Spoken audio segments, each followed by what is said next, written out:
We have business talks here and there. And earlier today, I was asked about, oh, well, what's the strategy of Padres Hot Tub and what are you trying to accomplish?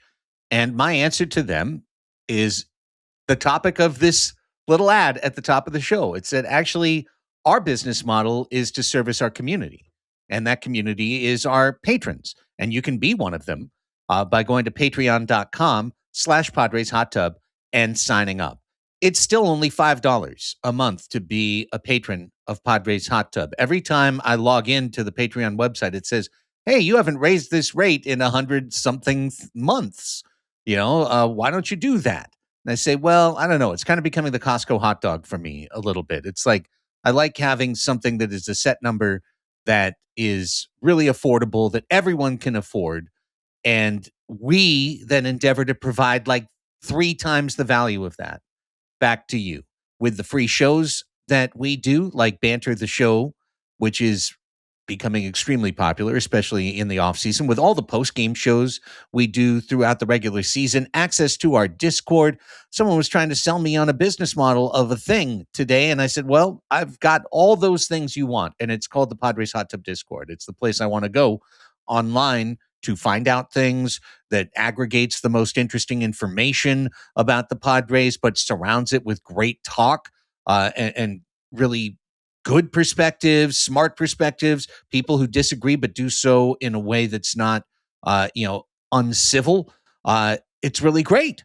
So we're going to keep with our business model, and we hope that you'll join us and continue to grow this Patreon community that's really at a level where it's that exactly. It is a community. It's not just talking about it. It really is. Come find out for yourself. Patreon.com/Padres Hot Tub.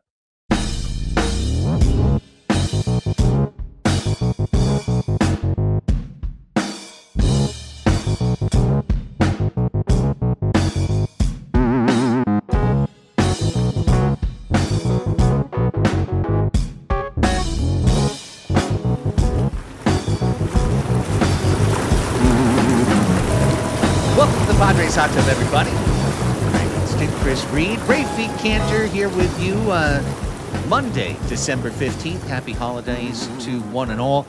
Approaching our year-end podcast, which will be quickly followed by our start of the next year podcast. That's just how it goes around here. But continuing our winter watch of rumors, very, very, very small moves for the Padres and pretty decent moves for other teams in Major League Baseball. Raphie, how you doing today?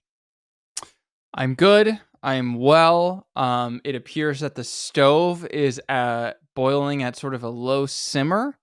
And I think for Padres fans, that's probably just a-okay. Because some of the rumors that have been swirling around, they make me a little nervy. So I just want to enjoy the semi-good times while they last and hope to be pleasantly surprised down the road. Chris, how are you?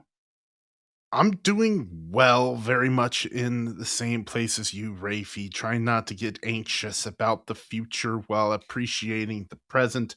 And in the present, there's a lot of silly trade speculation, no matter where you look. And I've put together a contest open to our Patreon subscribers who are in the Discord. If you are interested in these silly trades and you think you might know who's going to get traded where, nobody does, but maybe you do, come join our little contest. It's over in the fantasy channel because it's basically a way to play fantasy baseball when there is absolutely no baseball being played in the major leagues. But you can draft the major league players you think are going to get moved. And we only need 5 more teams to get this thing launched. So, and at the end of that, the top 2 teams we'll pocket everybody else's entries, $15 to enter. Come guess some trades, the players and where they're going. The rules are all in there. But if you're one of the folks like me that loves putting together a fake trade at the flip of a coin, at the drop of a hat, and getting on to that baseball reference and roster resource and seeing which team needs what, come have some fun with us in the off season in the fantasy channel. Speaking of which, and wrapping housekeeping, let's offer congratulations to Chris Reed for being the latest winner of our Banter the Show draft. Last week on Banter the Show's draft, which is one of the things that randomly comes up on the topic wheel, which has been all offered by our patrons, it was to have a draft, and the draft was songs that share the same title as the movie they appear in. Mhm. And Chris won Purple Rain and Footloose at the top. His top two picks kind of carried the day on that one. A good draft for one and all. And if you want to check out more about that, you can find that on our companion show that's exclusive for patrons called Banter the Show. Check it out. If you're watching us on YouTube, thank you so much for being there. We really appreciate the community that's growing online on video. If you can hit that like button, hit subscribe if you have not to be subscribed to future things. Of course, we're more prolific in the on season than the off season, but nonetheless, we still post up for you here every week. Please do so if you're listening to us on podcast on the free feed, and you can offer us that 5-star review or a written review as well, 5-star rating, written review. We appreciate all of those things. Thanks to one and all. Okay. Well, the Padres signed Dyson Acosta, Mhm. Dyson. So we got that going for us, which is nice. Mission accomplished. Our Discord was quite furious and upset with us that we did not launch an emergency podcast when the Padres signed Dyson Acosta. Dyson has never played in the major leagues. Nope. So he has played in the Mets and the Nationals organizations since 2016. That's when he signed as a rookie out of the Dominican with the Mets. And he had some strong showings in the minors, but he's obviously hasn't cracked the major league roster as a 27-year-old for a reason. He I believe has been really quite wild in his minor leagues. He's posted some very high strikeout numbers, especially when he got to the Nationals. Last year he had a 12.46 K per 9 rate. In 2024, across all the minor leagues, he had a 12.58 K per 9 rate. But, you move over to the next column on his stat sheet on Fangraphs, and that walk rate is well over 4 both seasons. And both years as he got into AAA, the walk rate soared above 6. So that is just completely untenable. Shades of Jay Groom. A name that we haven't thought about in some time. I don't know. What else do you want to say about Dyson Acosta? Nothing. I feel like we're losing. I could feel the audience leaving. Like, I they're will talking say about this in minute 6. he has no pictures of fish on his social media, unlike Ty Adcock. So I'm a little more higher on Adcock right now. He's got a picture of a splendid river trout on his Instagram. And if you've ever tried to catch river trout, I'm just kidding. Yeah. All right. So the Padres are doing nothing, and it leaves us with discussion of rumors. We can do the coaching staff as well. I mean, gosh, if we're going to do all the boring shit, let's just do it right away. So Bob Henley has arrived in a New York minute. He'll be our third base coach. Ryan Goins, who I once cheered as a member of the Toronto Blue Jays 2015-16 era teams, those really good teams that came close to the World Series but didn't. He used to be a 1 in strat at second base. I remember that too. So he's our infield coach. We got a top one there.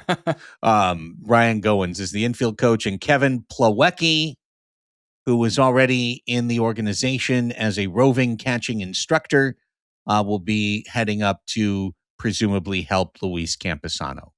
And he'll be named as the catching coach, which is shorthand for Luis Campusano Reclamation Project, Engage. So we've got Bob Henley, Ryan Goins, and Kevin Plawecki. Any thoughts? I know Kevin Plawecki is pretty darn highly respected. I've just seen his name brought up as a guy who players like, and is one of, you always hear about the backup catcher, and like maybe that guy's going to be a manager someday, and for whatever reason, the Plaw Dog, as his baseball reference, as his nickname is one of those. The thing I remember Kevin Plawecki for the most is being I can't remember. I think it was 2022. Whatever year that we had Nola and Campusano, I think. And 23. Yeah. Okay. So then my year's wrong, because it was definitely 2022 where it was Austin Nola was like the worst catcher at throwing runners out, except for Kevin Plawecki. Yeah. Okay. And like if you go to Kevin Plawecki's StatCast page, like his framing's okay, his blocking's okay, but his throwing is just effing terrible. So again, I have no, like, we've said this about hitting coach. I feel the same way about Ryan. It's Goins. It's not Goins. It's Goins. Yeah, Goins. It's Goins. That's so dumb. I like Goins better. Yeah. Truthfully. Goins. But Goins. I would want like a Gowens for Goins. Fair. But anyway, like you kind of want the 40th man on the roster to be your coach, because he was the guy who he didn't have the natural ability, so he needed to really be really good at fundamentals. So you kind of want that guy there. I don't know if I'd say the same thing about Kevin Plawecki, given like I'd much rather like Austin Hedges be our catching coach or something. He's still getting paid guy. like $8 million a year to hit 187. So I like that Plawecki finished his playing career in the Padres org, and liked what he saw enough to stick around and not fall back in the Rolodex. And who knows what it's going to mean, but. And I remember John Percoda telling me that he went to high school with Kevin Plawecki's wife. So that's a San Diego connection, I guess. I believe that this is a Steel Canyon High School situation. So there's that. Once tossed a gummy bear up in the air trying to be funny. Yeah. Well, she did. Yeah. Well, I don't want to spoil anything for Raphie. Okay. Yeah. So there's the coaching staff. There's Dyson Acosta, who's we pray to God doesn't pitch for the Padres at all this year. And is just El Paso's whatever. We didn't pick anyone in Rule 5. So that's encouraging, kind of. Terms of we're not carrying a prospect project on the roster in 2026. That's cool. Moving on. Darvish appeared at a charitable event, and within it chatted to Kevin Acee and Dennis Lin. And the story that both of those guys generated out of it was Darvish may never pitch again.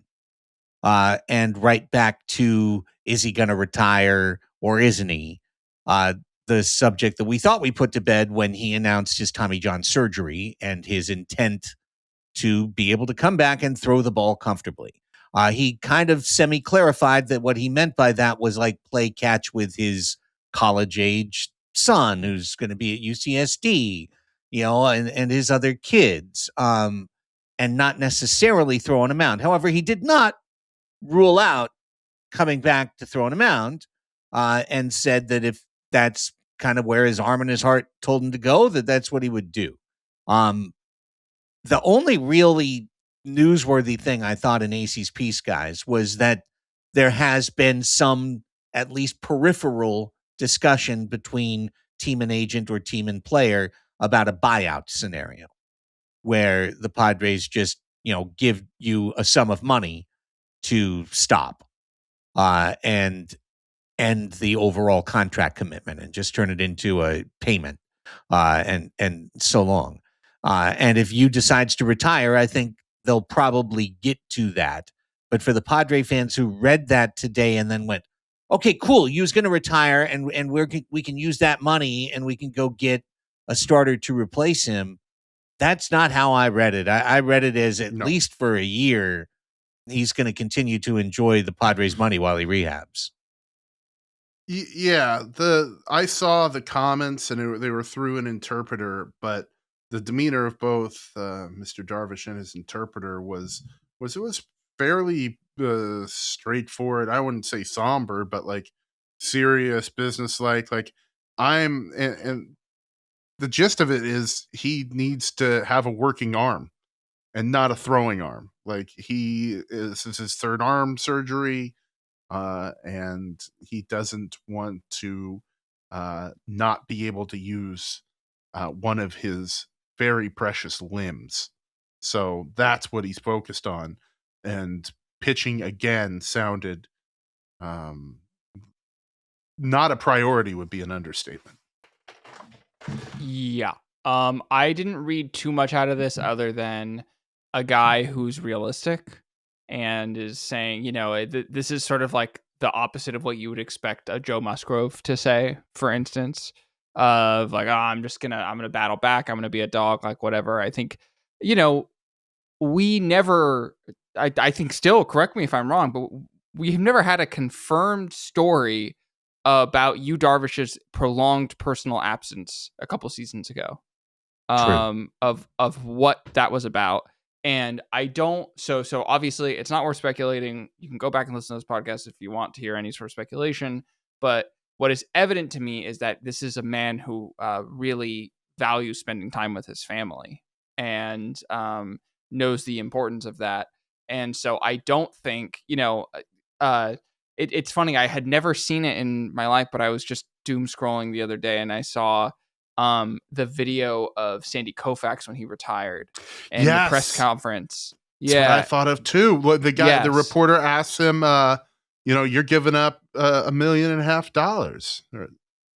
or whatever it was. Like, what do you think about the loss of income? And Sandy Koufax said, I bet you if you could go to anyone who, loses the use of one of their arms and say, you give me all your money and I'll let you get your arm back. And he said, I bet you every single person gives them every dime that you have. And he says, like, I don't know if it's good for you to have cortisone shot into your shoulder every other game. I don't know if it's good for you to be. He literally was like, I was high from painkillers. He says in the press conference, or high from painkillers on the mound. He's like, that cannot be good for you. And Sandy Koufax is still alive, so good on him for knowing that. And so I think if Yu Darvish, he's going to do the rehab and he's going to see what his body can do. But all I took the comments today as saying was that, like, he's not going to just grit it out and, die some sort of warrior's death on the mound when his arm explodes potentially again. If he doesn't feel good, that's going to be it. And by the way, and Craig, I think you had called this out on a prior show that we had. Any notion that Craig or that Yu Darvish is under any obligation to give up the money that he has signed for legally and binding is racially coded.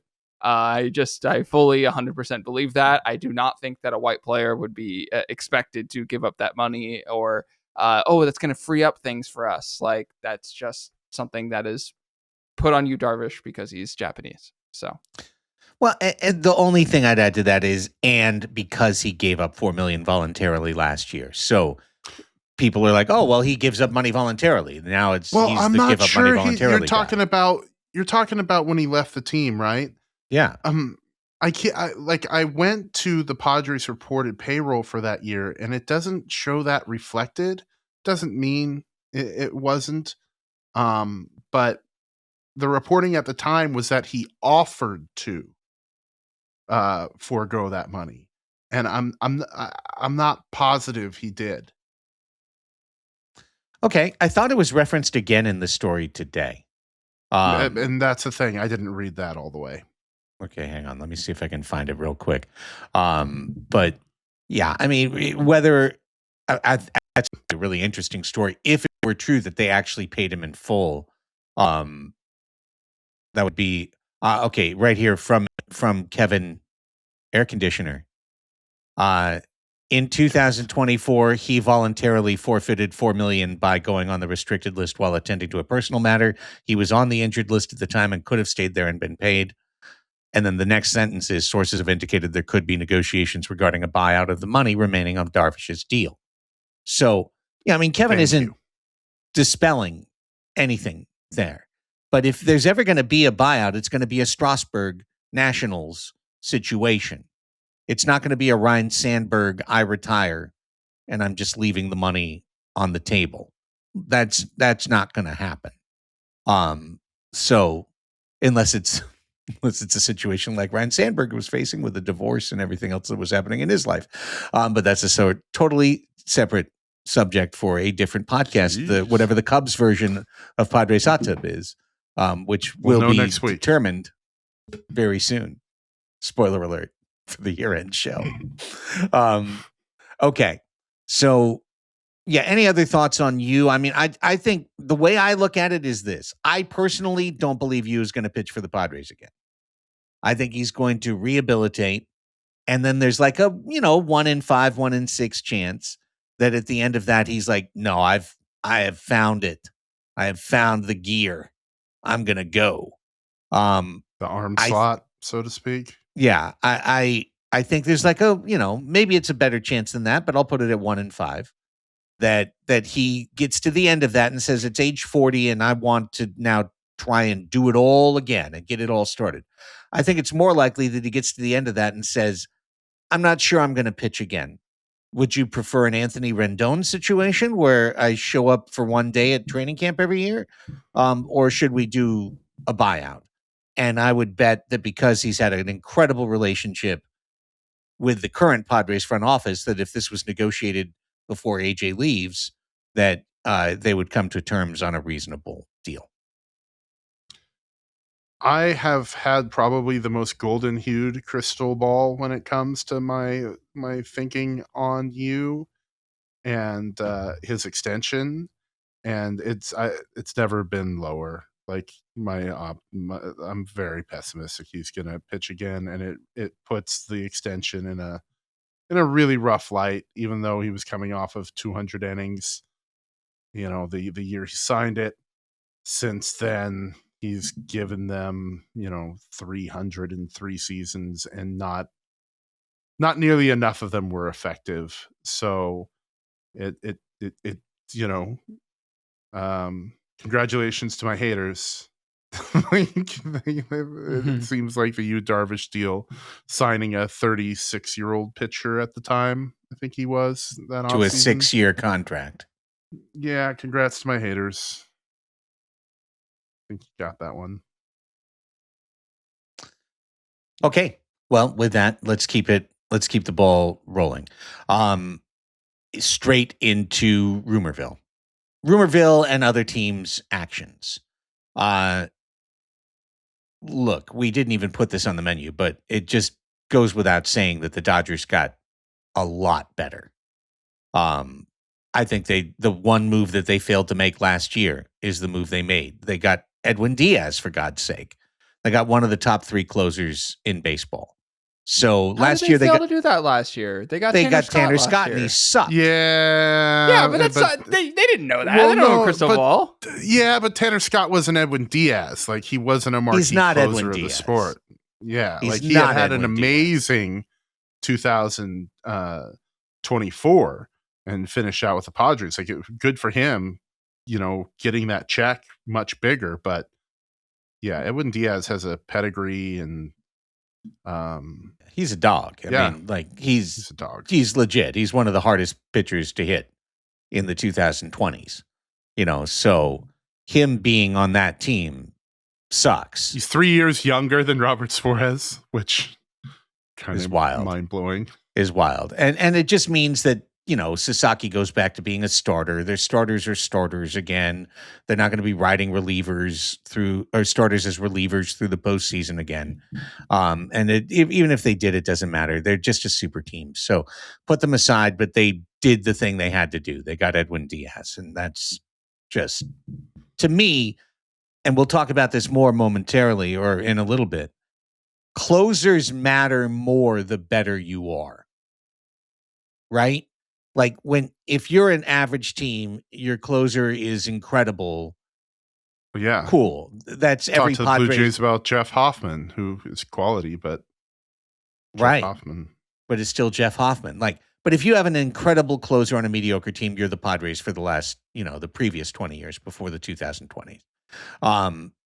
If you are a good team that has a bad closer, oh my God, that's like the thing that costs you, Jeff Hoffman. But when you're a great team and you add a great closer, it's so much more important.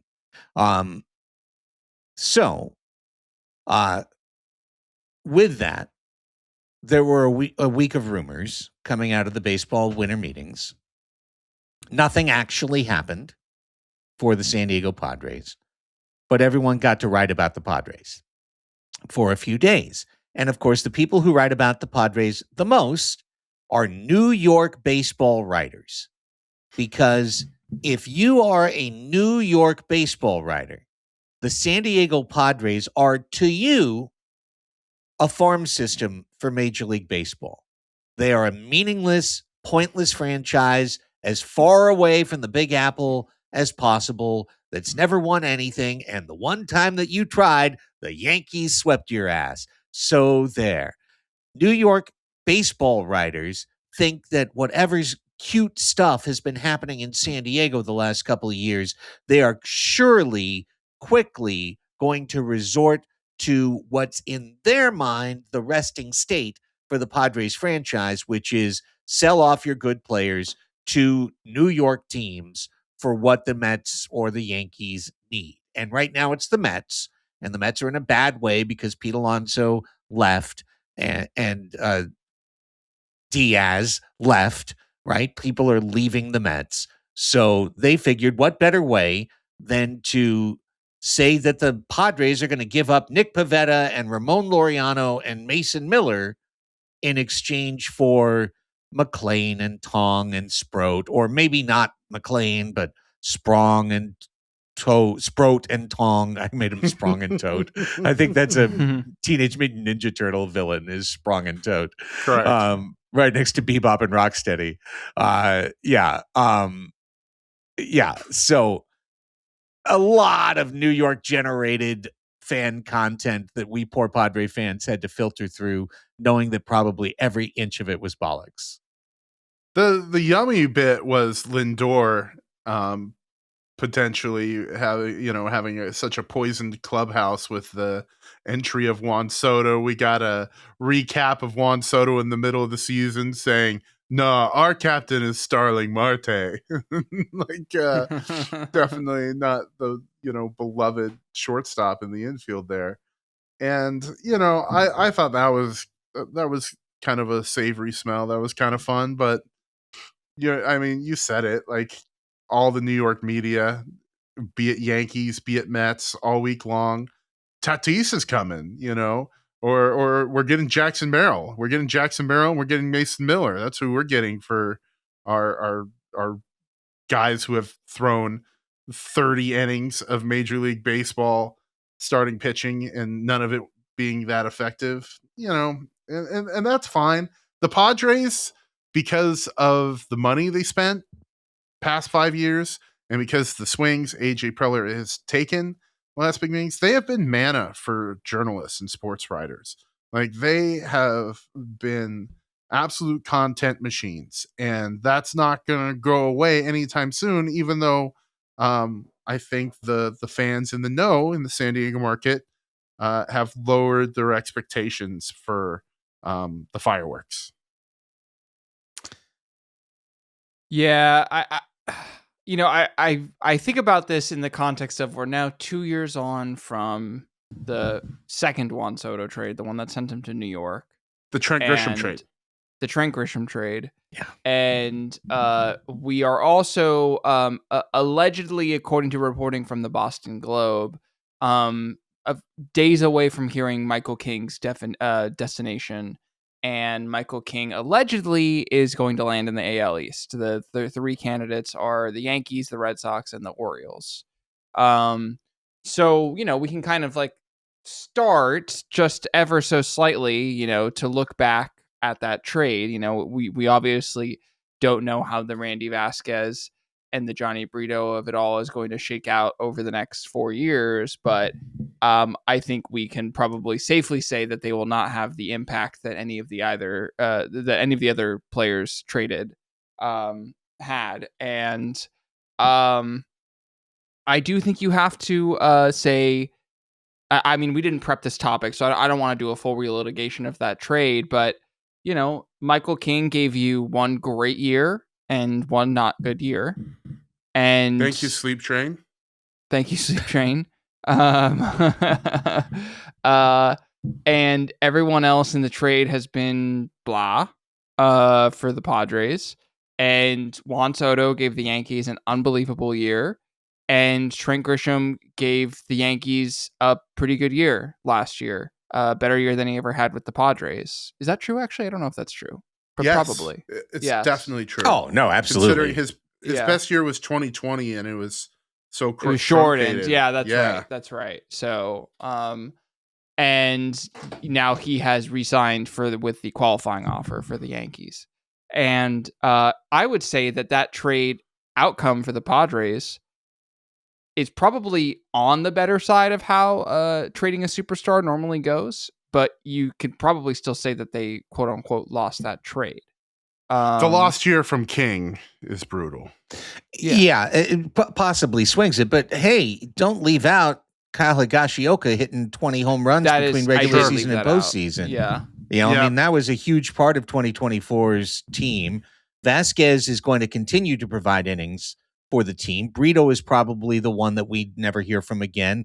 Or if we do, it's like, oh, wow, Johnny Brito alert. Here comes a dude that we haven't seen him forever. More likely is we'll never see him. But you did get enough to be a really, really good team in 2024. And given that you gave up the 1 year 2024 that you would have had Juan Soto because he was sure to leave, I think you did okay. In order to ever say that you won it, Randy Vasquez has to get all-star votes or something. He has to be really, really good for the Padres going forward. But I thought it was you did as well as you could, probably, in that deal. And Grisham, going off is kind of one of those. What are you going to do? I think you said it. The Higgy year kind of balances that out because Higgy wasn't supposed to do what he did. Grisham wasn't supposed to do what he did. Yeah, and everyone else has kind of done what they were supposed to do, including Michael King getting hurt. That was something that all the New York fans thought was going to happen, and it did 1 year later. So, interesting. I did love the moment, as you said, when it was Miller and Bogarts for Lindor and money. That was a deal I was ready to sign off on. Last thing I would just say about all of this. Personally, I think there is a 100% chance Mason Miller will be traded away from the San Diego Padres. I don't know when. But I think the idea that he's going to finish his contract as a San Diego Padre is pretty crazy. I'd go 97%, but right there with you, man. Yeah, he's going to be a tradable thing. He as long as he's not hurt, he's going to hold value every year. And as such, I cannot be against a Mason Miller trade in theory, because look what the baseball world said about the A's side of the Mason Miller trade. They thought that they came away gangbusters, right? Everyone was like, the A's won that trade. And we're like, we don't care. We've got Mason Miller. Mason Miller's a dude. Mason Miller is a dude. He is maybe the most unhittable pitcher in baseball. But if he's on a bad team, you've got to get rid of his ass. You've got to. So for me, it's about how long can AJ Preller keep this team relevant that you want and need Mason Miller as that finishing piece that takes you from okay to potentially dominant. Because that's what he does.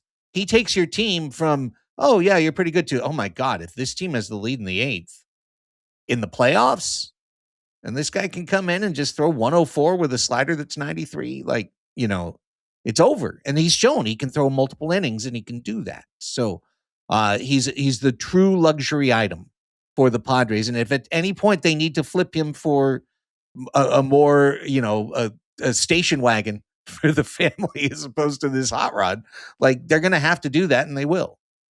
Yeah, and especially with Stammen coming out and saying there's no plans to make him into a starter. Like, it just the value, the value, like it just makes more sense that he's gonna go when somebody gets desperate for what he's selling. Yeah. Sorry, I just like I don't know if I have much more to say on this. Like we're speculating on useless speculation. Yeah. Here's, speaking of useless speculation, but I saw a post today about, hey, Murakami's got 1 week. Yeah. It's December 22nd that his window closes.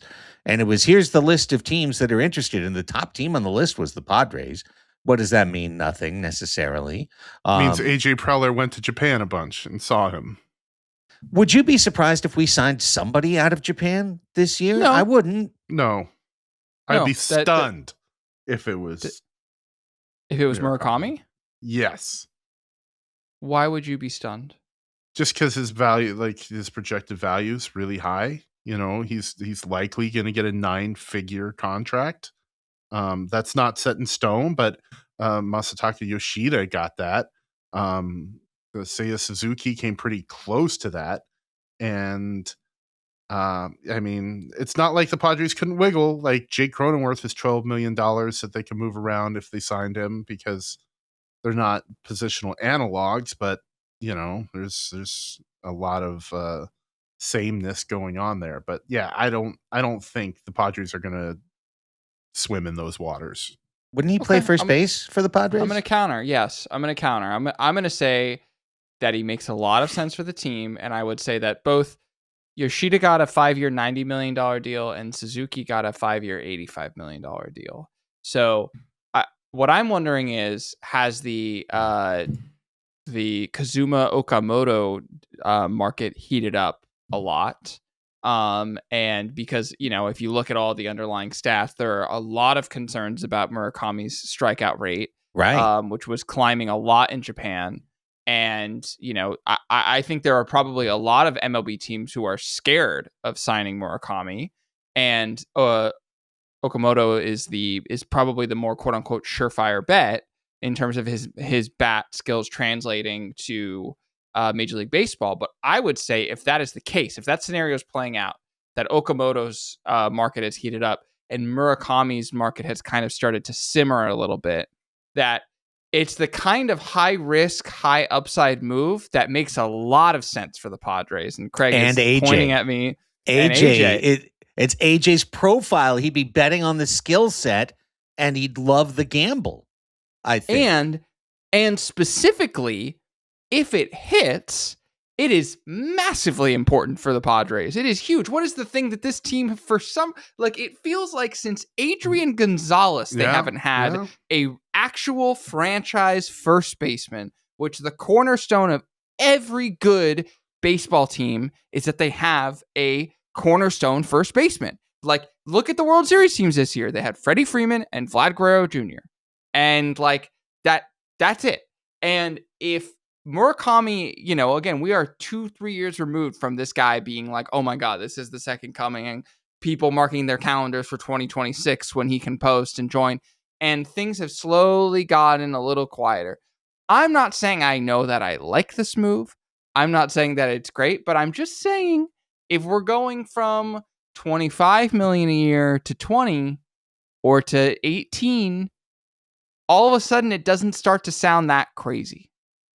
I think for what we've heard from the Padres situation, we'll call it. That does sound kind of crazy. And like, I know he had a bad year, but he's also coming off of an injury plagued year. And it's not like he's 32 years old. I mean, he's going to be playing in his age 26 season. And I mean, during the WBC, they were calling him, Japan's future Babe Ruth. So, I feel like the noise around his market is just that. And we don't get to know, because the Japanese media market is insane when it comes to baseball, and it's as tabloid ridden as our New York market. So I think I'll be higher than all of you on it if it happens, but I think I'm more pessimistic on you guys that it will. I don't necessarily think it's going to happen. I just don't think it's out of the realm of possibility. Now, if you told me behind the scenes and off the record that the reason the Padres were trying to make a trade was to move money so that they could put it toward Murakami, or that ownership had told them, you can go after Murakami, but you're going to have to move X amount of money off of the payroll, that AJ is crazy enough that could be the genesis of these Pavetta rumors and Cronenworth rumors that we heard during the winter meetings, is that he was just trying to okay, how could I clear 16 million off the payroll? How can I clear a certain amount off the payroll? Or could he hear from ownership, if you can get the guy, we'll raise the payroll. That's what he's always said. He's always said that's what ownership has said to him, that they've got a budget for a circumstance, but that a special player can change the budget. Okay, well, if that's the case, is Murakami that? I think he would be a very exciting signing for the San Diego Padres. I think he would bring a ton of publicity. I think he would bring a ton of excitement. I think he would boost ticket sales to any extent that you can boost them from where they are now, which is basically permanent sellout. He certainly addresses one of the Padres' core issues, but he does not address the Padres' core issue, which is starting pitching. However, you can win with offense and bullpen. Offense, a good defense and bullpen, and a really mediocre starting staff. You can win baseball games and regular season, especially baseball games, that way. So I would not be against it. I don't think it's crazy. I also wouldn't think it'd be crazy if we didn't get him, or I'm going to just mess up the names. The other great hitter you were mentioning, but we wound up getting the second or third starting pitcher, out of Japan. I could see that happening as well. So, keep an eye on it. He's exploring everything. This is my weekly notice that AJ Preller has not signed his contract extension. Where's the contract extension? Where's the contract extension? Is there a contract extension? Sign it. Is it there? Did you actually negotiate back in late October when we were told this? Because that's when we were told this by Eric Grupner, was like the third week of October. John Seidler's on it. Yeah. Well, what's going on? When a contract extension discussion goes longer than X period of time, it's no longer a discussion. It's a holdout. It's not. They're not like every day exchanging numbers, is my point. It's not like there's, hey, let's sit down and hammer this out again. No, obviously one side says something and one side says no, and it's not happening. So let's get there. WBC, Fernando Tatis, Manny Machado will be on the Dominican team. Jackson Merrill not called for Team USA. That could at least still as change, a starter, though, right? Yeah, that could at still least change. As a starter. PCA will be starting in center field. Yeah, well, sure. If Jackson had a better year last year, maybe he would have pushed PCA out. PCA had he's so dynamic defensively, Yeah. Kind of get it. Yeah, like they were talking about putting him out there before. That was the Baseball Barbacast boys were like, just put him out there for the club. It's going to be huge. They won't be the last of the Padres who will play in the WBC, and that list will be out in, I want to say, about 3.5 weeks. I think it's the middle of January, towards the beginning of it, that we see the actual announced teams. I mean, obviously Bogarts will play. Yeah. for Aruba. Who else? Who else could go? Jake? No. No. But the pitchers, you never really know because it just depends. Oh, on I mean, where they're Mason from. Miller would have to Well, be on Team USA. Pavetta will go for Canada. Pavetta for sure. Canada for sure. Well, I Yeah. mean, that's the thing, but he's entering a free agent year. Like, how seriously is Nick Pavetta going to take it? So it's going to be interesting. And, like, how many guys do we want away from Craig Stammen's first camp? You know, probably not everybody. It's probably not important for Manny Machado or Fernando Tatis Jr., but, you know, Luis Camposano gets the call. Luis Camposano isn't getting the call. We're safe. Not getting the call. Maybe if there was a states baseball classic, Georgia would pick up the phone. No, he's getting a call. The call's from Kevin Plawecki. It's at like 6:15. Hey, get outside. It's time for our run. I've got this raw Kevin's egg. making us run all these fucking milkshake. drills.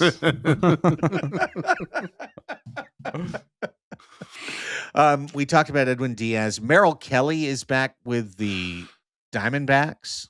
Yeah, 2 and I years. only bring this up because I thought his deal is interesting considering the Diamondbacks traded him at the deadline. And in doing so, they made him ineligible for the qualifying offer and then immediately signed him without getting qualifying offer penalties.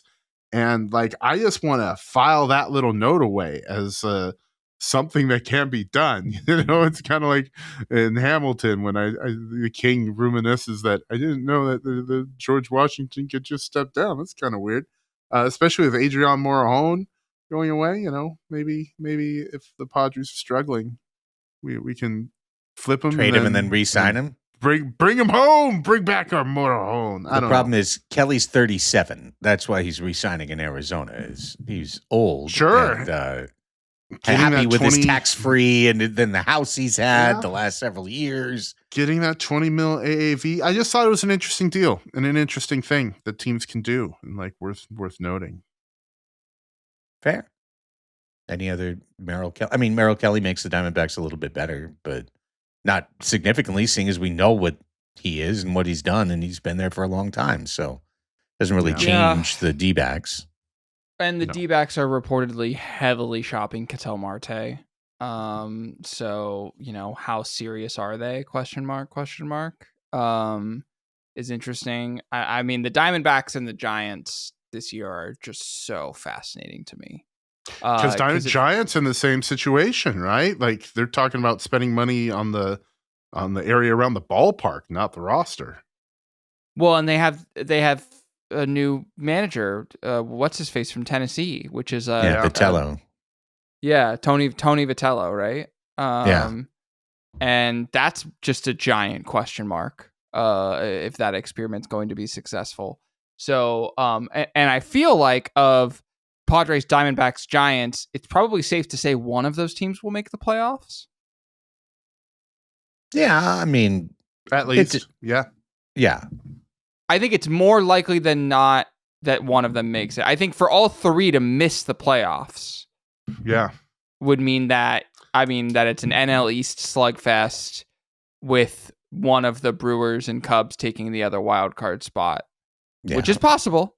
Or the Dodgers winning 123 games and just depressing all the NL West win totals along the way. I mean, the thing that we were all afraid of last year, if they ever actually did do that and played top of range all year, they'd set the all-time wins record, and that could knock NL West teams out of the playoffs. But short of that, definitely one of these teams is going to make it. I would still like to think it could be San Diego. I mean, you know, we're here in Padre Town and nothing's happening, but, you know, it almost sounds talk radio-ish to say, but like when they show up, Manny Machado, Fernando Tatis Jr., Jackson Merrill, Xander Bogaerts, Sheets, Fermin, Cronenworth, like you've got Laureano, you've got a very almost complete lineup. You've got top 2 bullpen in Major League Baseball right off of the jump.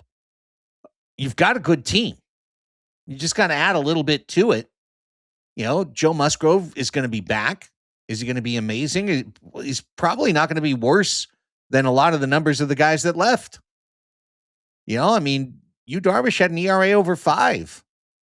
So Musgrove could come in and be significantly better than that. Vasquez had an ERA under 4 last year. You know, why do we assume he's going to be cannon fodder next year? He should be good. Like, there's a chance he could even be better. So, you know, and obviously as long as Nick Pavetta's here, he's pitching for a contract. He's pitching, it's going to be the last big contract of his career. You know, he needs to go all out for San Diego and cash in. So I still think the Padres can be a very good team. A couple of moves could make them a fascinating team. Here's what we won't see. Robert Suarez back. Robert Suarez is reportedly going to set up Raisel Iglesias in Atlanta, and he gets 3 years, $45 million to head to A-Town, where he can shake hands with Ha-Seong Kim, who today got a 1-year, $20 million deal to stay with his buddy, Jurickson Profar, and keep all of the good vibes rolling. Kim gets the $20 million bag. So he made an extra $1 million, right? Didn't he have wasn't it a $19 million deal? Made an extra $4 million. Okay, good for him. Yeah, it's a good deal for the Braves. You know, they get a potentially premium player for a year at a position that was really, really bad for them past couple. Ever since Dansby left. They were relying on Francis Parker legend Nick Allen to which respect to my alma mater and respect to Nick, but not, you know, a little bit uneven with the rest of the team. But yeah, I'm just pulling up Fangraph's depth charts for them right now, and they're always interesting. You know, they've been interesting for 25 years, for 30 years, for I mean, even longer than that. So I suspect that last year will be a real aberration for them. But just, yeah, you know, they still have Ozzy Albies playing second base. So him up the middle with Ha-Seong Kim is really exciting. You know, they're really solid up the middle. They have Michael Harris. They have Drake Baldwin catching for them. They're going to be pesky to the Phillies and Mets for sure. So I'm glad that our guys who we love are getting paid. Yeah. And Sean Reynolds is getting paid by the Yokohama Giants. So that would be the Yomiuri Giants. I believe Yokohama is the Bay Stars. Oh, Yokohama Bay Stars. Yomiuri Giants. You're absolutely right. Okay. Well, good for Sean Reynolds. He found a job in Japan. Hey, like he is going to be an absolute monster in that country. Like, people are going to flee down the street. Like, is he going to fit on a train? They actually have a lot of leg room on the Shinkansen. I'm sure for 6'8" people, it's wonderful. I'm 6'2", and I was really shocked. So you are a normally sized person. No, he's kind of tall. I'm normally sized. I know, but Chris is. Everybody under 6'5" is normal. Everybody over is a giant who should be fleed from. Sean Reynolds as kaiju. We'll find out if that happens or not. I'm just to put the button on what Raphie said. Right, good to see friends getting paid somewhere and getting jobs somewhere. And I also want to point out, like, Sean Reynolds was poised to be a breakout last year. Like, the life of a major league reliever, it's fickle. So, like, be stoked for these guys while they're pitching well. All right, let's wrap up this episode with another edition of Padres Hot Tub. Who's your Padre? Last time, Chris Reed came up with the player. This time, our host of the game is Raphie Cantor. Raphie has come up with a Padre, just somebody who was a Padre at some point in Padres history. Chris and I have 20 questions to figure out who our Padre is. The questions can only be answered yes or no by Raphie. So we need to ask, obviously, limiting questions and see if we can get it done. Last time we got it done right toward the ends, didn't we, Raphie? Yeah. It was like Raphie abdicated. Raphie gave up. Yeah, no, it was all you. It was all you, Craig. Yeah. That one was Rob Deere. That was really hard. It was really, really hard. Yeah, maybe I Raphie will don't be think this one's nicer. going to be quite as hard as Rob Deere, but we'll see. All right. So, Chris, would you like to go first and ask the first question? Raphie, is this player a pitcher? No, he's not. Okay. Not a pitcher. Did this player play in the 21st century for the Padres? Yes. Okay. 21st century hitter. Was this player drafted? Can you be more specific? Did this player... Like, yes, this player was drafted. Is that what you're asking? That's what I'm asking. Were they a Major League Baseball rule for draftee? Yes. Okay. A drafted player. So in other words, that eliminates Tatis. That eliminates all international free agents. Yeah, all international free agents. Okay, that's 3. Is this player left-handed? Is this player a left-handed hitter? Better. Good clarification. No, he is a right-handed hitter. Okay. Did this player spend the majority of their time in the outfield? Let me just confirm. Yes.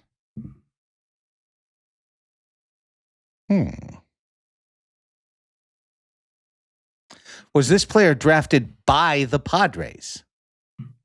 No. Okay. That's 6 questions. That's 6 questions.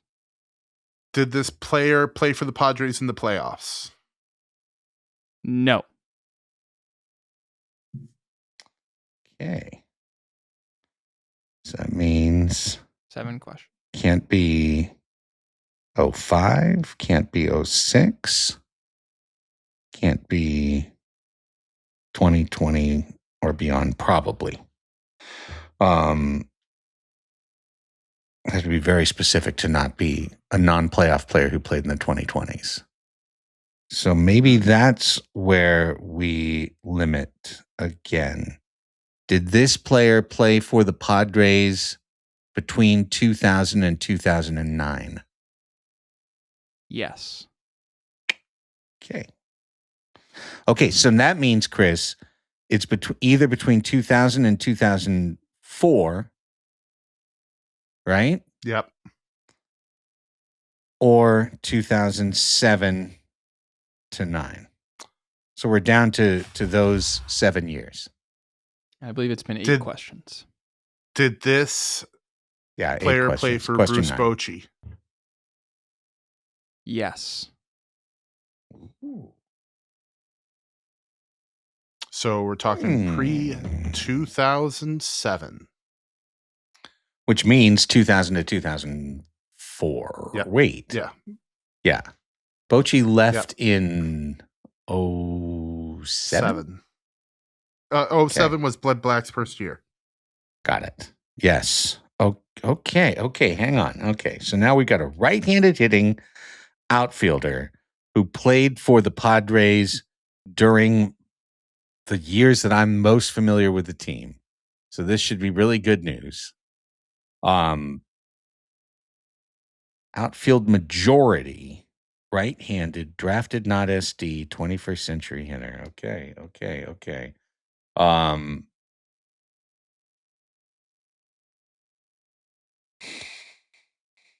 Is it you just did one, so it's my turn. Yes, you have question 10. Okay, I have question 10.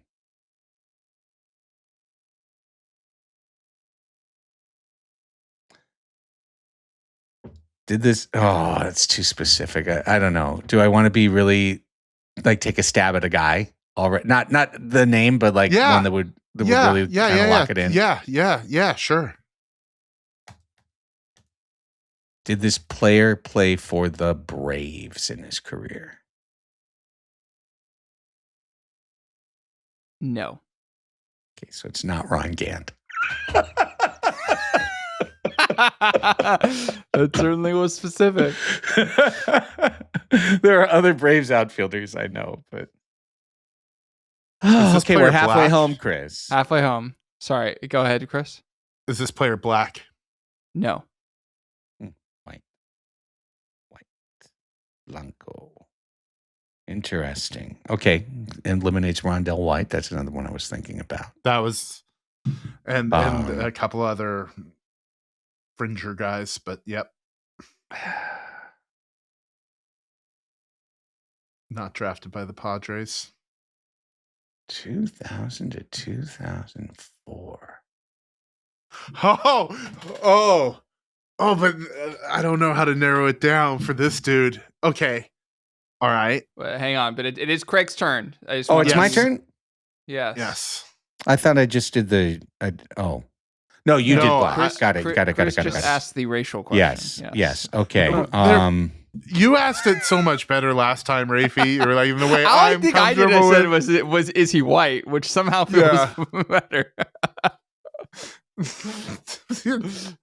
Amazing. You were sensitive about it, and I wasn't.